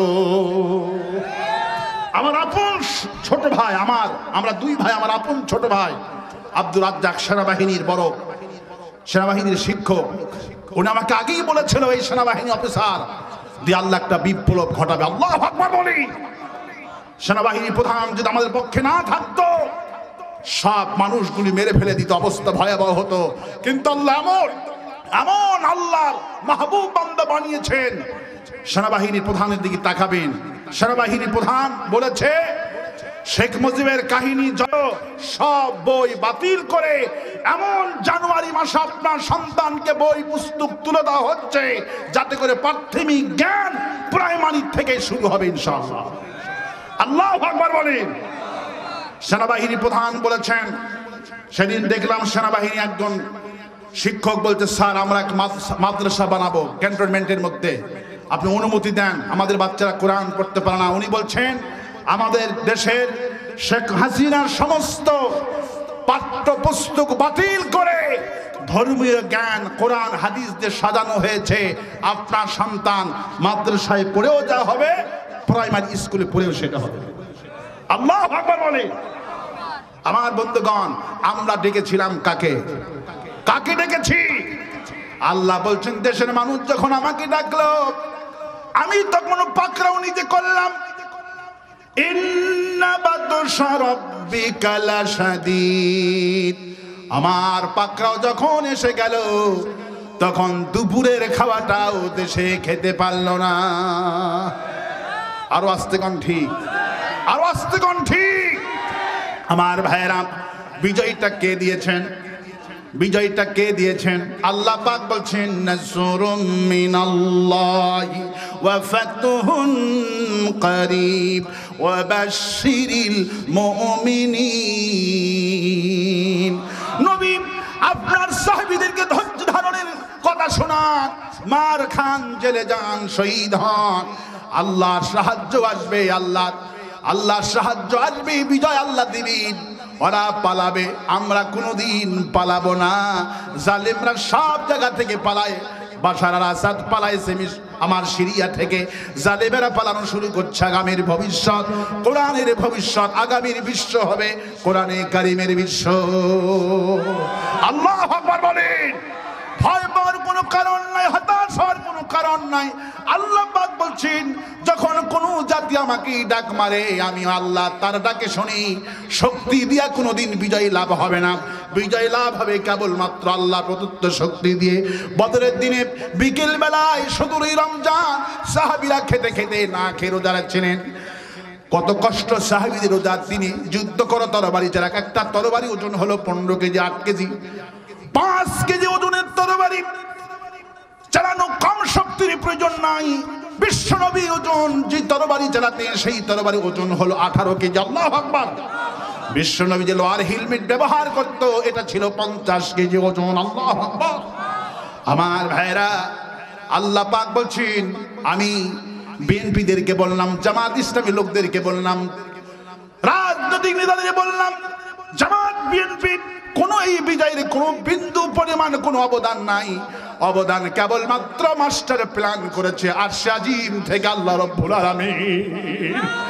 আল্লাহ পাক বলছেন তোমরা যখন হরতাল করে ব্যর্থ হয়ে গেলা, তোমরা যখন অবরোধ করে ব্যর্থ হয়ে গেলা, হরতালের পর হরতাল তোমরা দিলাম, তোমাদের নেতা কর্মী এতগুলি মারা গেল, তোমরা ব্যর্থ হয়ে গেলা, শুধু আমাকেই ডাকলা লা ইলাহা ইল্লা আনতা সুবহানাকা ইন্নী কুনতু মিনাজ জালিমিন। ওই যে নূহ আলাইহিস সালাম, ইউনূস আলাইহিস সালাম 40 দিন মাছের পেটের মধ্যে ছিল। 40 দিন 40 রাত কাকে ডাক মেরেছেন? রাসূল কারীম সাল্লাল্লাহু আলাইহি সাল্লামকে আল্লাহ সাথ দিলেন না। বদরের দিনে বিকেল বেলায় বিশ্বনবী সাল্লাল্লাহু আলাইহি সাল্লাম এক মুষ্টি বালু হাতে নিয়ে নিক্ষেপ করে দিলেন। সাহাবীরা জয়ী হওয়ার পর হুজুরকে বলছে রাসূল আল্লাহ, হে আপনি যদি বালু না মারতেন আমরা জয়ী লাভ করতে পারতাম না।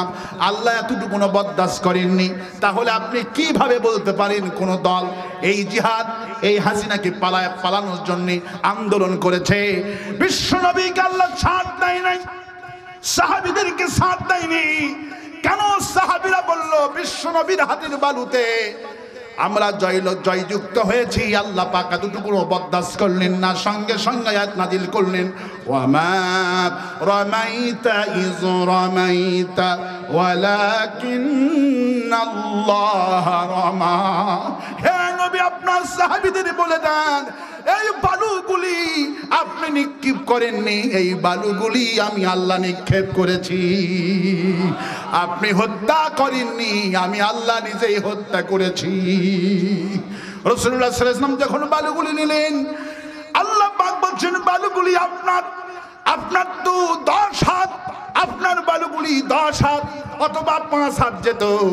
কাফেররা আপনার থেকে কয়েক মাইল দূরে ছিল, মাইলের পর মাইল কাফেরদের চোখের মধ্যে একটা মুঠ বালুগুলি আমি আল্লাহ ক্ষেপণাস্ত্র করে চোখের মধ্যে প্রবেশটা আমার কুদরত দিয়েছে।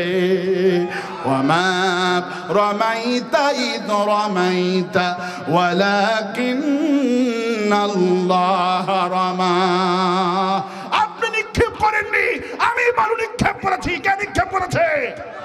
হাসিনাকে বাংলাদেশ থেকে তাড়ানোর জন্য কে আন্দোলন পালন করিনি। আল্লাহ পাক বলছেন আমি আরশাজিম থেকে মাস্টার প্ল্যান করেছি, বাপের পতন যেই মাসে মেয়ের পতনও সেই মাসে।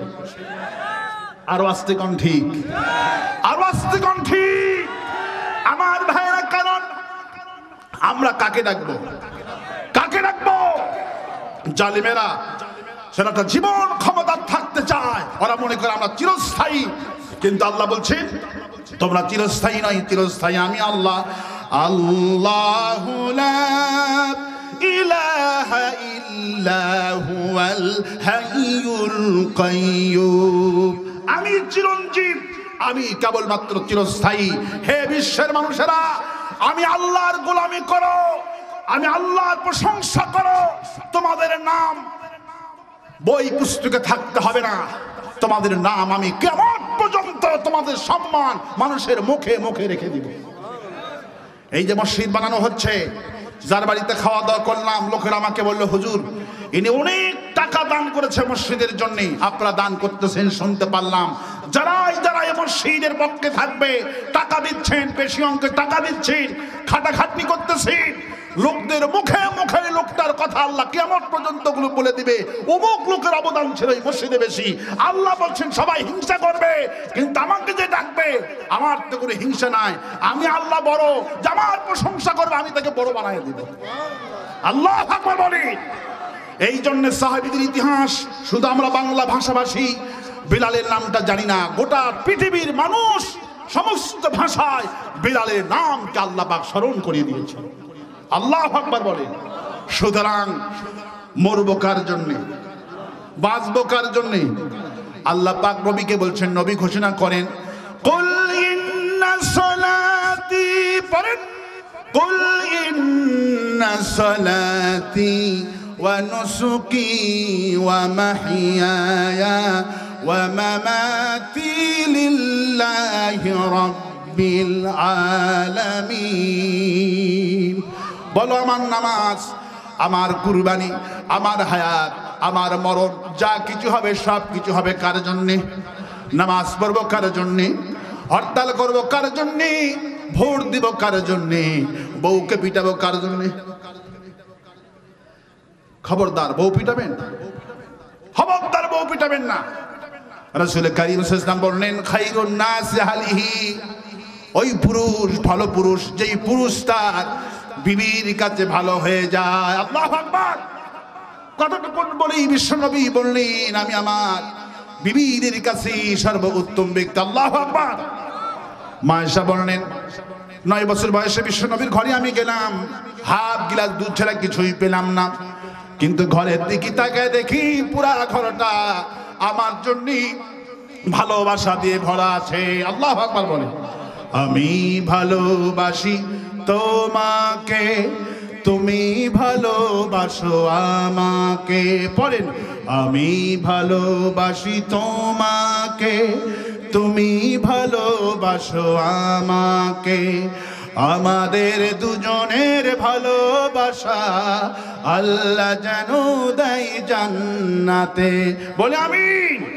নবীজি বলেন বিবিকে ভালোবাসো, বিবিকে শোনাও, তুমি শুধু দুনিয়ার বিবি নয়, তুমি আমার জান্নাতের বিবি। রাসূলুল্লাহ বললেন আল্লাহ পাক একটা হুর নিন, এক একটা নেককার পুরুষদেরকে আল্লাহ 72টা হুর দিয়ে দিবেন। আর এই 72 জনের নেতাগিরি করবে, সর্দারিনী হবে দুনিয়ার বিবি। কোন সুবহানাল্লাহ।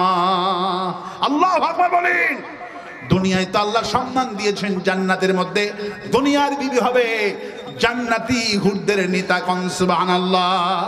নবীজি বলছেন বিবিকে খাওয়াবা, বিবির মুখে খাবার তুলে দিয়ে লস মনে করবা না। রাসূলুল্লাহ বুখারীতে বললেন বিবিকে তুমি কসমেটিক কিনে দিবা, বিবিকে তুমি টাকা দান করবা, হাদিয়া দিবা, বিবির মুখে খাবার দিবা, কাপড় চোপড় দিবা, থ্রি পিস দিবা, গয়না গাটি দিবা। আল্লাহ পাক তোমার কিয়ামতের দিনে আমুলনামায় সাদকা দিনে যে সওয়াব, এই সাদকার আমুলনামায় এগুলি সব তোমার আমুলনামায় জড়ো হয়ে যাবে। বিবিকে যা দিবেন কোনো লস নাই। রাসূলুল্লাহ বললেন বিবিকে তুমি যা যা দিবা সব কিয়ামতের দিন আমি আল্লাহ রাব্বুল আলামিন আমুলনামায় জমা করে দিব। আর আস্তে কোন সুবহানাল্লাহ। রাসূল বলছেন তোমার বিবি তুমি অসুস্থ হলে তুমি সেবা করা তোমার জন্য ওয়াজিব। আল্লাহ পাক তোমার উপরে দায়িত্ব দিয়েছেন বদরের জিহাদের দিনে সকাল বেলায় বিবির খেদমত করলে কতটুকু ফজিলত পাওয়া যায় রাসূলুল্লাহ বুখারী শরীফে বয়ান করলেন।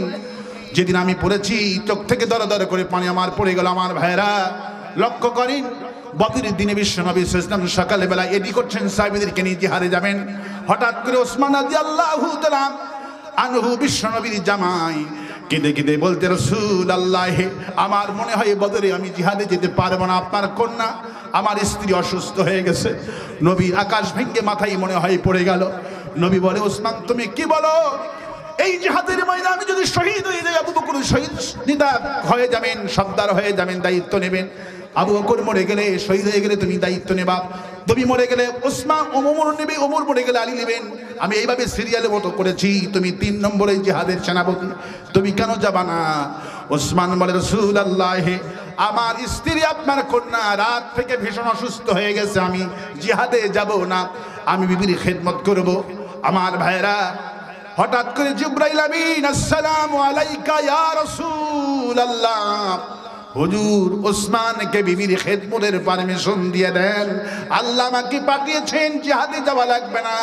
313 জন সাহাবীদের লিস্টি করা হয়েছে, 312 জন সাহাবীকে নিয়ে জিহাদে চলে যান, আর ওসমানকে তার স্ত্রী খেদমত করার জন্য দিয়ে যান। আল্লাহ পাক বলছেন ওসমানের পরিবর্তে ফেরেশতা পাঠায়া দিবে। হুজুর জিহাদে চলে গেলেন। আমার ভাইয়েরা 312 জন নিয়ে জিহাদে গেলেন। সবাই তো দুনিয়াবাসী জানে 313 জন সাহাবী, বদরে 313 জন সাহাবী ছিলেন, কিন্তু ওসমান বদরে যেতে পারেন নাই। বিবির খেদমতের জন্য বদরে যেতে পারলেন না। বিশ্বনবী বিদায় হয়ে আসলেন, এসে ওসমানকে তলব করলো। ওসমান কাঁদতে কাঁদতে নবীর সামনে হাজির হয়ে গেল। হুজুর বলে, ওসমান তুমি কান্দো না, তুমি জিহাদ না করেও যদি কারো জিহাদ কবুল হয়, সেটা হলে তুমি ওসমান, আল্লাহু আকবার, তুমি জিহাদে যাও নাই, আল্লাহ আমাকে জানিয়ে দিয়েছেন তুমি আমার কন্যা, তোমার স্ত্রী খেদমতের জন্য আল্লাহ তো খুশি হয়ে গেছে। সমস্ত সাহাবীদেরকে আল্লাহ জিহাদের সওয়াব যেইভাবে বদরে যোগদান করার জন্য দান করেছেন, তুমি আমার কন্যা তোমার বিবির খেদমতের জন্য আল্লাহ পাক জিহাদ না করেও বদরের সওয়াব আল্লাহ মোল্লামায় দিয়েছে। হুজুর একটা পোটলা বের করলেন, পোটলা বের করে ওসমানকে বলল, ওসমান এই পোটলা তোমার জন্য হাদিয়া। ওসমান জিজ্ঞেস করলেন, রাসূলুল্লাহ এই পোটলা আবার কিসের হাদিয়া? ওসমান বলে, হুজুর আমি এই পোটলাটা কেন নেব, কারণটা কি? হুজুর বলল, জিহাদ করে 1000 কাফের কামরা যুদ্ধ করে 70 জন কাফের কামরা হত্যা করেছি, 70 জন বন্দী হয়েছে। বিশাল অঙ্কের টাকা আমাদের ফান্ডে চলে এসেছে। ওদের অনেকগুলি উট, ওদের ঘোড়াগুলি আমরা বন্দী করেছি, টাকা পয়সাগুলি আমরা সব নিয়েছি। এগুলিকে বলা হয় গনিমতের মাল। কি বলা হয়? গনিমতের মাল বলা হয়। আল্লাহ আমাকে অর্ডার করেছেন, ওসমান ইয়া রাসূলুল্লাহ সমস্ত সাহাবীদেরকে গনিমতের মাল তো সমানভাবে ভাগ করে দিবেন। আমার ওসমান বিবির খেদমতের জন্য জিহাদে আসতে পারেন নাই। ওসমান রাদিয়াল্লাহু তাআলা আনহু যেন গনিমতের মাল থেকে বাদ না পড়ে যায়, ওসমানকে তো জিহাদের সওয়াবও দিলাম, গনিমতেরও মাল একটা পোটলাও দিয়ে দিলাম। হুজুর বললেন, বিবিকে মারবা না, বিবির খেদমতের জন্য, অসুস্থ বিবির খেদমতের জন্য আল্লাহ রাব্বুল আলামিন ওসমানে কেমন মর্যাদা দিলেন, জিহাদের সওয়াব দিলেন, গনিমতের মালেরও ভাগ দিন। আল্লাহ পাক বললেন, ওয়া আশিরুহুন্না বিল মারুফ, দুনিয়ার লোকেরা খবরদার, আমি আল্লাহ অর্ডার করছি, খবরদার তোমার বিবির সাথে খারাপ ব্যবহার করবে না। তোমার বিবির দিকে তাকাবা, চোখের গুনাহ আমি আল্লাহ মাফ করে দিব। বিবির হাতটা ধরবা, হাতের গুনাহ মাফ হয়ে যাবে। বিবিকে ভালোবাসবা, বিবির মুখে তুলে খাওয়াবা। মা আয়েশা বলতেন, আমি হাড্ডি খেয়ে বিশ্বনবীর সামনে ফেলে দিয়েছি। বিশ্বনবী আমি যেই জায়গাতে হাড্ডি কামড়াইছি, রহমতের নবী ওই জায়গাতে হাড্ডিতে কামড়াইতে খেয়ে আল্লাহু আকবার বলে। আমি যেই জায়গাতে পানি মুখ লেগে খেয়েছি, বিশ্বনবী সেই জায়গায় মুখ লেগে পান করতো পানি। আল্লাহু আকবার বলে। হুজুর বলছেন, যেই ঘরে ভালোবাসা আছে ওই ঘরটা জান্নাতের টুকরা, আর যেই ঘরে ভালোবাসা নাই সেই ঘরটা জাহান্নামের টুকরা। ঘরের মধ্যে দুনিয়ার যত আধুনিক যন্ত্রপাতি আর আসবাবপত্র থাকুক না কেন, রাসূল বলছেন, আল্লাহ পাক বলছেন, পৃথিবীর মানুষ শোনো, হুন্না লিবাসুল লাকুম ওয়া আনতুম লিবাসুল লাহুন্না। হে দুনিয়ারবাসী, স্বামী আর স্ত্রী কামে রব্বুল আলামিন পোশাক করে বানিয়ে দিয়েছি। পোশাকের কাম হলো গোপন করা, পোশাক পরলে শরীরটা গোপন হয়ে যায়। পোশাক পরেছেন, শরীরটা ঢেকে গেছে, চুলকাইতে চুলকাতে আপনার ঘা হয়ে গেছে, লোক লজ্জায় বের হতে পারেন না। যখনই পোশাক পরলেন ওই চুলকানিকার দেখা যায়, ওটা গোপন হয়ে গেল, ঢেকে গেল। আল্লাহ পাক বলছেন তামাম পৃথিবীর মানুষকে আমি অর্ডার করছি, তুমি বিবির পোশাক, স্ত্রীর পোশাক করে স্বামীদের বানায়া দিলাম। আল্লাহু আকবার বলেন। আপনি স্ত্রী, আপনি স্বামীর পোশাক, আল্লাহ পাক বলছেন, আর স্ত্রীর পোশাক হলো স্বামী।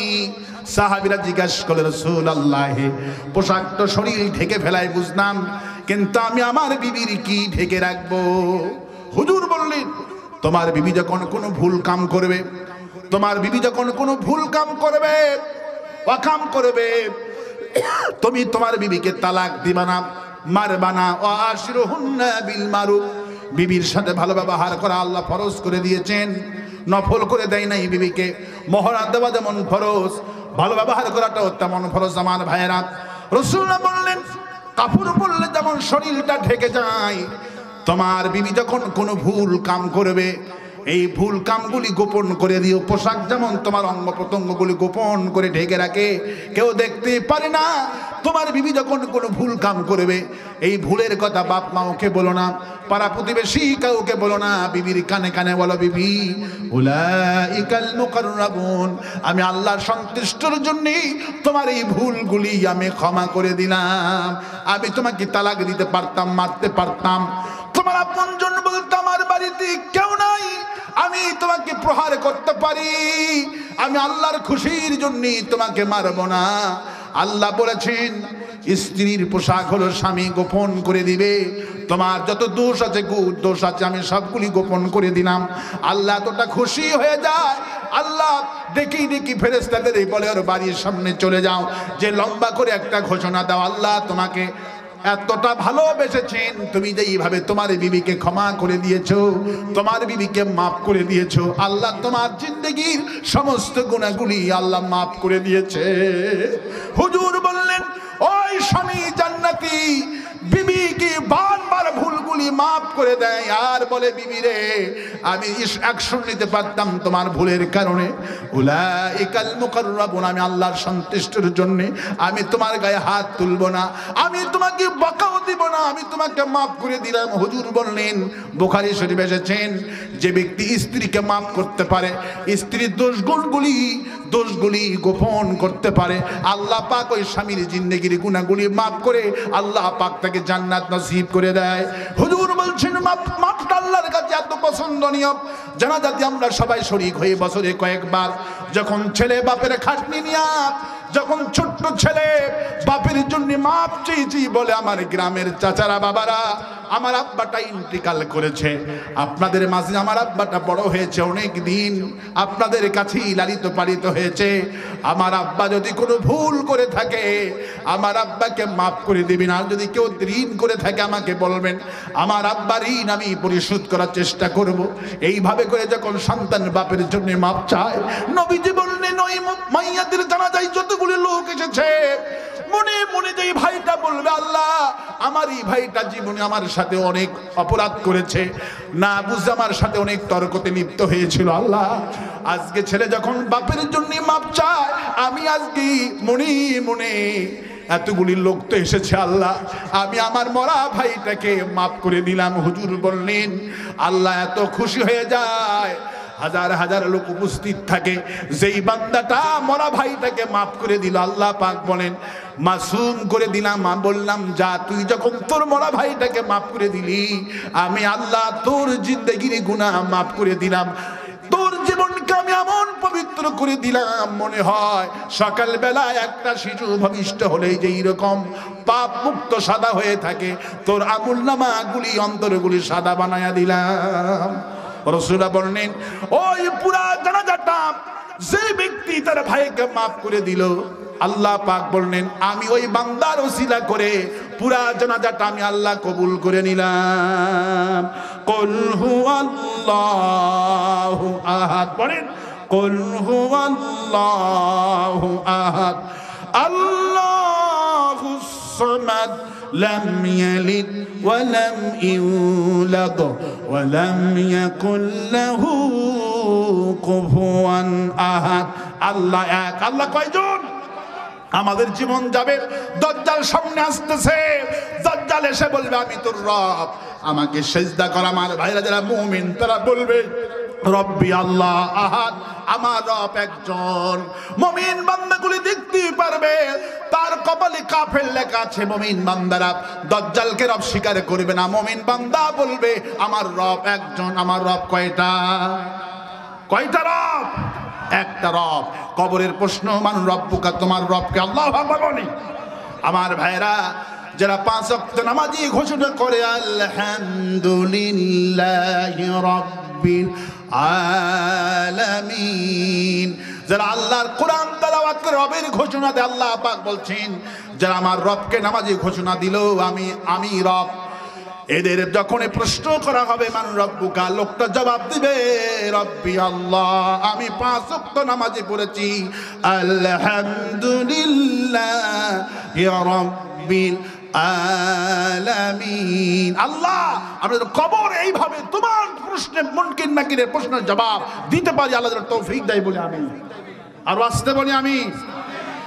এই মাহফিল প্রতি বছর হোক, আপনারা চান তো? কারা কারা চান? দুহাত তুলে দেখা দেয়। আল্লাহ কবুল করুন বলে আমি আর আসতে বলি আমি। আমি এখন দোয়ার দিকে যাচ্ছি।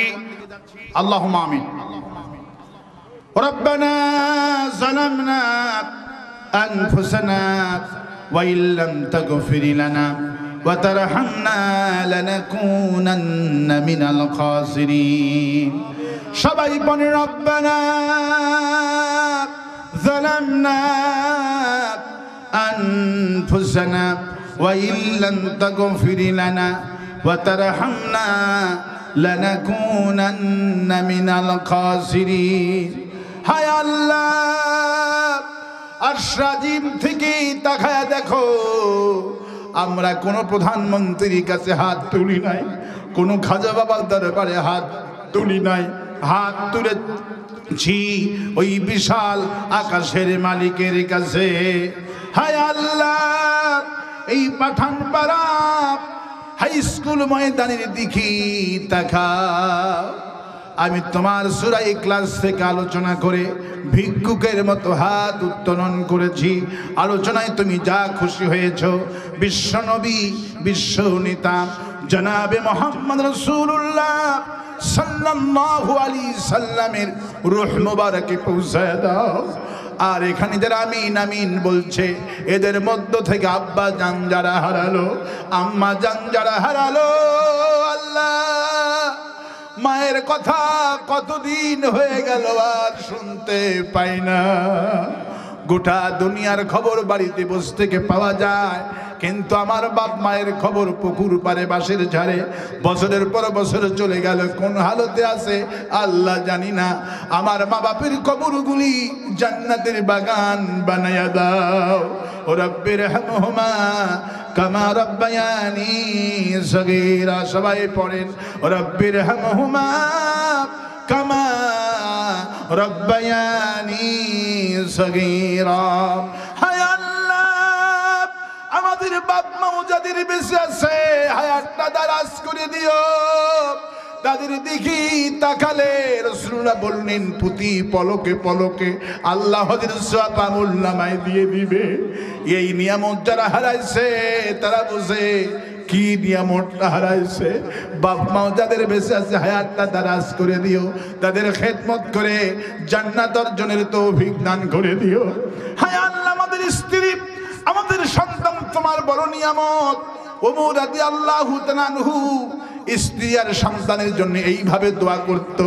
আমি আজকে আমার প্রিয় শ্রোতাদেরকে নিয়ে, মা বোনদের নিয়ে, ভাইদের নিয়ে তোমার কাছে সেই দোয়া করছি। ওমর বলতো হায় আল্লাহ, আমার ইন্তিকালের পরে আমার এতিম সন্তান আর বিধবা স্ত্রী কেমন সম্পদ দিও, যাতে করে মানুষের কাছে হাত পাতান না লাগে। যে কোনো মুহূর্তে মৃত্যু হতে পারে। আমার মৃত্যুর খবর যখন আমার বাড়িতে পৌঁছে যাবে, স্ত্রীটিকে ফোন করে বলবে আপনার স্বামী অ্যাক্সিডেন্টে মারা গেছে, আমার স্ত্রীটা শোনা মাত্র পাগল হয়ে যাবে, আমার কলিজার টুকরা কানে যখন যাবে আমি মারা গেছি, সন্তানগুলি পাগল হয়ে যাবে, আমার লাশ যখন বাড়িতে পৌঁছে যাবে, আমার ভাইরা মিটিংয়ে বসে যাবে, কোথায় কবর দেওয়া হবে, কোন জায়গাতে কবর দিবা, কোথাও ভাই থাকতে চেয়েছে নাকি, জায়গা দেখে দেওয়া হবে। সবাই ব্যস্ত হয়ে পড়বে, কেউ বাঁশ কাটবে, কেউ কবর খনন করবে, কেউ কাপড়ের কাফন কেনার জন্য দোকানে যাবে, কেউ মোবাইল নম্বর বের করে আমার শ্বশুর বাড়ি লোকদের খবর দেবে। আমার শ্বশুরকে যখন ফোন করবে, আপনার জামাই বিকাল 5টায় রোড অ্যাক্সিডেন্ট করে, মোটরসাইকেল অ্যাক্সিডেন্ট করে মারা গেছে, আমার নারীর বাড়ি খবর দেওয়া হবে, মামাদের খবর দেওয়া হবে, আমার খালাদের খবর দেওয়া হবে, আমার ফুফুদের খবর দেওয়া হবে। আমার শ্বশুর চলে আসবে আমার বাড়িতে, আমার সন্তানের কি জড়ায় ধরে কানবে, না না আমার আব্বাটা মারা গেল, আমার আব্বা তো আর পাবো না। রব্বুল আলামিন আমার লাশটা প্রচন্ড শীতের দিনে কাপড়টা খোলায়া মশারির ভিতরে নিয়ে গিয়ে দুইজন হুজুর মিলে আমাকে গোসল দিয়া দিবে, আতর দিয়া সুরমা দিয়া আমার লাশটা সুন্দর করে ঝুটলি বেঁধে কাফনের কাফন রেডি করে সাজানো হয়ে যাবে। আমার ছেলে মেয়েরা কাঁদতে কাঁদতে পাগল হয়ে যাবে। আমার মেয়েটা বলবে, আব্বা কোথায়, আব্বাকে কি দেখতে পাবো না। লোকেরা বলবে, মা কেঁদো না, তোমার আব্বার জীবনের শেষ গোসল হয়েছে, এখন দেখা যাবে। চলো, মেয়েটা আমার গায়ে কোনো শক্তি নাই, কাঁদতে কাঁদতে শরীরটা দুর্বল হয়ে গেছে। আমার কলিজার টুকরা ছেলেটা যিনি আমার বুকে ঘুমাতো, ছোট ছেলেটা পাগল হয়ে গেছে। আমার লাশের কাছে এসে দাঁড়িয়ে থাকবে শত শত মানুষ, আমার 3জন ছেলে মেয়ে এসে দাঁড়ায় থাকবে। লোকেরা বলবে, তোমরা সরে যাও, এই 3জনকে ভালো মতো দেখতে দাও, বাবাকে জীবনে শেষবারের মতো দেখু।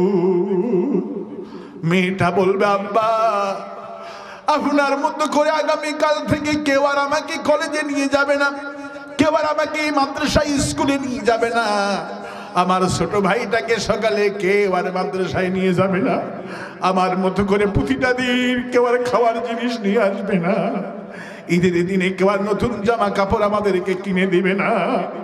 ওমর বলতে হয়, আল্লাহ একদিন তো সবার পরিবারে এমন শোক চলে আসবে, রব্বুল আলামিন ওই দিন যেদিন আমার মৃত্যুর খবরটা আমার স্ত্রী আমার সন্তানের কানে যাবে, আমার স্ত্রী সন্তান যেন ঈমান হারা না হয়, এদেরকে তুমি ঈমান দান করে দিও, সবরে জামিল দান করে দিও আল্লাহ। এদের কলিজার মধ্যে তোমার মহব্বত পয়দা করে দিও, এরা যেন বাপের মৃত্যুতে খুশি হতে পারে, স্ত্রীটা যেন স্বামীর মৃত্যুতে খুশি হতে পারে, এরা যেন ঈমান হারা না হয়ে যায়। আর আমার মৃত্যুতে আমার স্ত্রী সন্তান কেমন সম্পদ দিবা, যাতে করে মানুষের কাছে হাত পাতা না লাগে। রব্বুল আলামিন রাত 12টা পার হয়ে গেছে, 12:30 বাজে প্রায়। আল্লাহ তোমার কাছে দোয়া করি, আমার যত শ্রোতারা তোমার কাছে হাত তুলেছে মাবুদ, এদের প্রত্যেকের সন্তানের জন্য, স্ত্রীর জন্য আল্লাহ সম্পদ রেখে যাওয়ার তৌফিক দিও রব্বুল আলামিন। এই মাহফিলের জন্য যারা কষ্ট করলেন আল্লাহ, এদের কষ্ট তুমি বিফলে দিও না। আমরা ভুল করেছি মানুষ হিসাবে, আল্লাহ আমাদেরকে তুমি ক্ষমা করে দাও। এই মোনাজাত যদি জীবনের শেষ মোনাজাত হয়ে থাকে আল্লাহ, এই তাফসীর মাহফিল যদি জীবনে শেষ তাফসীর হয়ে থাকে আল্লাহ, আমাদের জিন্দেগির গুনাহ মাফ করে দিও রব্বুল আলামিন। হায় আল্লাহ, তোমার কাছে বলি, বর্তমান যে সরকার চালাচ্ছে তাদেরকে হিম্মত দিও, আগামীর পার্লামেন্টকে আল্লাহ কোরআনের পার্লামেন্ট বানায়া দিও, আগামীর সংসদকে আল্লাহ কোরআনের সংসদ বানায়া দিও। আলিয়া কওমে দরসে নিজামি সরমনায়ের পীর হিবাদতে ইসলাম জামাত ইসলাম মামুনুল হক এনায়েতুল্লাহ আব্বাসী শর্ষিনা ফুরফুরা আল্লাহ যতগুলি আলেম ওলামা আছে আল্লাহ সবগুলিকে এক বানায়া দাও আল্লাহ সব মুসলমানকে ঐক্যবদ্ধভাবে নির্বাচন করা তৌফিক দিয়া দিও আল্লাহ ভারত চতুর্দিকে দুশ্মনী করতেছে আল্লাহ ভারত সেনা রেডি করে রেখেছে হামলা চালাবে আনতা মাওলানা ফানসুরনা আলাল কওমিল কাফিরিন আল্লাহ কাফেরদের উপরে তুমি আমাদের অভিভাবক বিজয় দান করে দাও আল্লাহ আল্লাহ এই মসজিদের ইমামের হায়াত তুমি দারাজ করে দিও আল্লাহ মসজিদ সাহেবের হায়াত দারাজ করে দিও যিনি জায়গা দিলেন যারা কষ্ট করলেন আল্লাহ সকলকে তুমি মাফ করে দাও ভাইদের মাফ করো মায়েদের মাফ করো অনেক মা বছরের পর বছর হয়ে গেল সন্তান হয় না আল্লাহ তোমার তো রুহুর কোনো অভাব নাই আল্লাহ কলিজাটা মরুভূমি হয়ে গেছে এই মায়েদের আল্লাহ তুমি সন্তান দান করে দাও হায় আল্লাহ যাদের পরিবারে শান্তি নাই দোয়া করি শান্তি দান করে দিও পরিবারে আমি কয়েক সেকেন্ড ছেড়ে দিলাম মাথা নত করেন চোখ বন্ধ করেন চার চার চাওয়া আছে আল্লাহর কাছে চার আল্লাহ দোয়া কবুল করবে